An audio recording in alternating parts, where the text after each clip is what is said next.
Le monde de la télévision française est en deuil après la disparition de Catherine Laborde, figure emblématique de la météo, décédée à 73 ans des suites de la maladie à Cordes-le-Huy.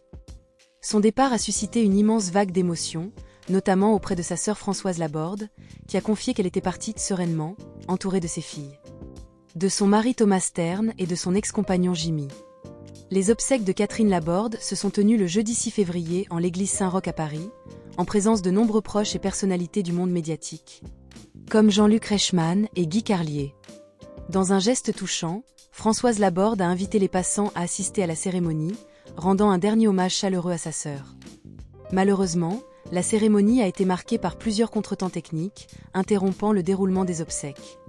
Bien que sobre et respectueuse des volontés de Catherine Laborde, l'événement a été perturbé par des pannes successives, rendant le moment encore plus éprouvant pour les proches. Ce n'est pas la première fois qu'un hommage funèbre rencontre des soucis techniques. Thomas Dutronc avait déjà vécu une expérience similaire lors des obsèques de Françoise Hardy, lorsque la diffusion d'un enregistrement sonore avait provoqué une profonde déception, altérant l'émotion du moment. Malgré ces désagréments, la mémoire de Catherine Laborde restera gravée dans le cœur des Français. Son sourire, sa voix rassurante et sa bienveillance continueront de marquer plusieurs générations de téléspectateurs. Sa disparition laisse un grand vide dans le paysage audiovisuel français, où elle a longtemps été une figure appréciée du public. Pendant près de 30 ans, Catherine Laborde a porté chaleur et douceur aux prévisions météorologiques, marquant des millions de téléspectateurs par son élégance et son professionnalisme.